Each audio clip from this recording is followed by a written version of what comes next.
Selamat pagi pemirsa, Berita Nusantara kembali menyapa Anda pada hari ini. Sejumlah berita aktual akan kami sajikan untuk Anda. Bersama saya, Shenda Kristi. Inilah Berita Nusantara selengkapnya.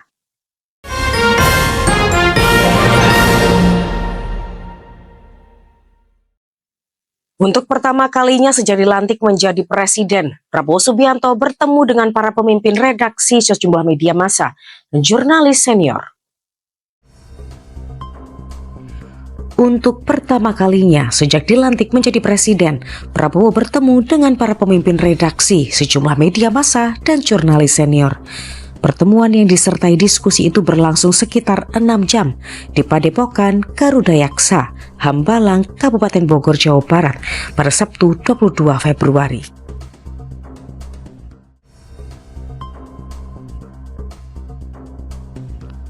Prabowo mengatakan pertemuan itu digelar setelah hampir 20 bulan sejak pertemuan terakhirnya dengan para pemimpin redaksi. Pertemuan terakhir Prabowo dengan para pemimpin redaksi media massa terjadi pada 18 Juni 2023 di Hambalang.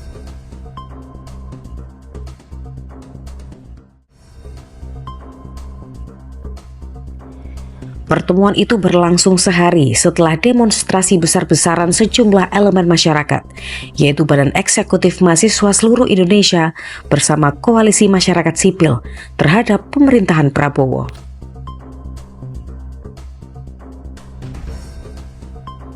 Buruknya komunikasi publik tergambar ketika pemerintah gagap dan tidak jelas menjelaskan tentang berbagai kebijakan, misalnya masalah MBG dan antara atau kebijakan yang dianggap merugikan rakyat.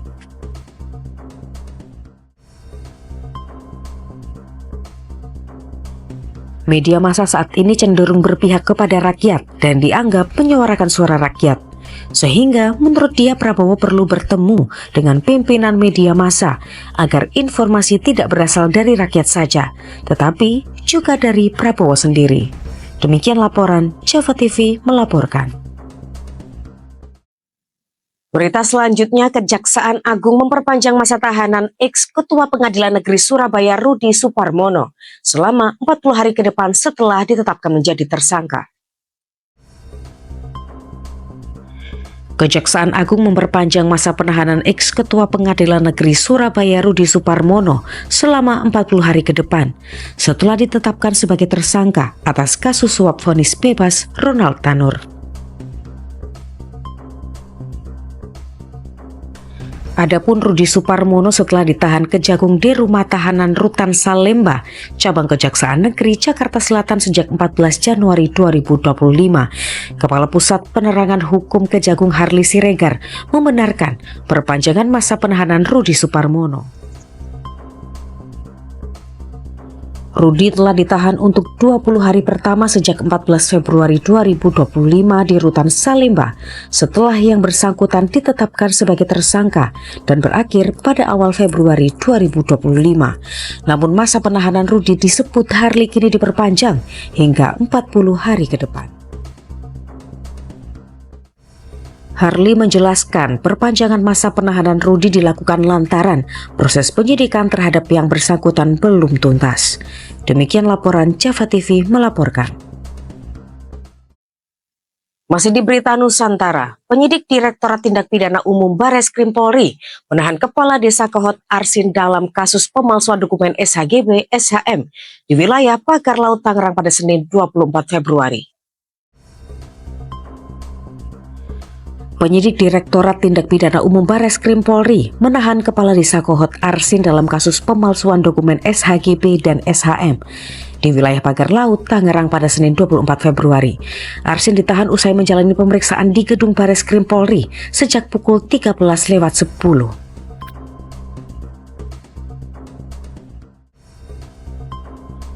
Pemeriksaan hari ini merupakan yang pertama kali usai para pelaku ditetapkan sebagai tersangka dalam kasus itu.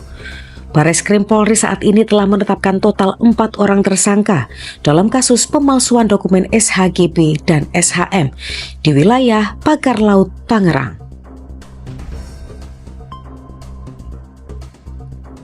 Keempat tersangka itu yakni Arsin selaku Kades Kohot, UK selaku Sekdes Kohot, SP dan CE selaku penerima kuasa. Keempat tersangka itu dinilai telah terbukti bersama-sama melakukan pemufakatan jahat dengan membuat dan menggunakan surat palsu.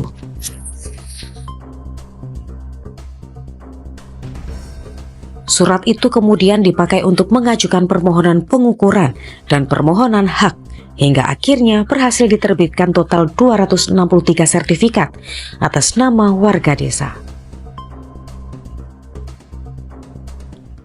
Aksi pemalsuan dokumen dilakukan oleh Arsin CS itu semata-mata karena faktor ekonomi. Kendati demikian, Bareskrim mengaku masih terus mendalami besaran keuntungan yang didapat masing-masing tersangka dari hasil pemalsuan dokumen itu. Demikian laporan Java TV melaporkan. Berita selanjutnya pemirsa, sejumlah titik di Kabupaten Sukoharjo, Jawa Tengah banjir usai diguyur hujan deras sejak Senin siang. Sejumlah titik di Kabupaten Sukoharjo, Jawa Tengah banjir usai diguyur hujan deras sejak Senin siang pukul 14 WIB.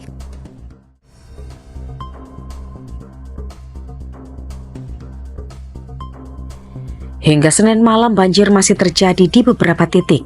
Terkait hal itu, Kepala Pelaksana Badan Penanggulangan Bencana Daerah Kabupaten Sukoharjo, Arianto Mulyatmojo, mengatakan saat ini masih dilakukan proses evakuasi.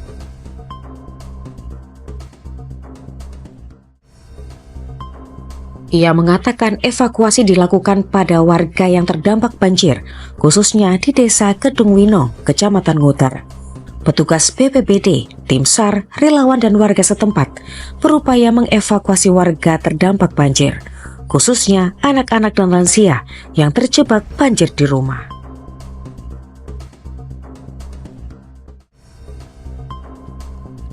Terkait jumlah warga yang terdampak banjir, dikatakannya sampai saat ini masih dalam proses pendataan. Salah satu warga Kecamatan Nguter, Agil, mengatakan banjir terjadi di beberapa wilayah di kecamatan tersebut. Ia mengatakan ketinggian air bervariasi mulai dari semata kaki hingga 1 meter. Demikian laporan Java TV melaporkan. Masih di berita Nusantara, kecelakaan terjadi di flyover Waikandis, Bandar Lampung pada Senin 24 Februari sekitar pukul 12:30 siang. Kecelakaan terjadi di flyover Waikandis, Bandar Lampung pada Senin 24 Februari sekitar pukul 12:30 siang. Kecelakaan di flyover yang menghubungkan Jalan Ratu di Balau dan Jalan Kimaja itu melibatkan sejumlah mobil.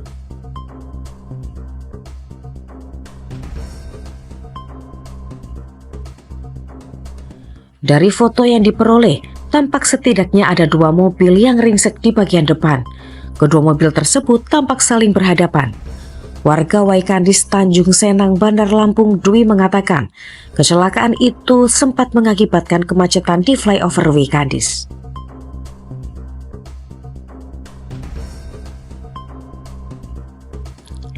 Menurutnya, sejumlah petugas kepolisian juga sudah terlihat berada di lokasi kecelakaan tersebut. Hingga saat ini belum diketahui kronologi maupun identitas kendaraan yang terlibat kecelakaan tersebut. Demikian laporan Java TV melaporkan.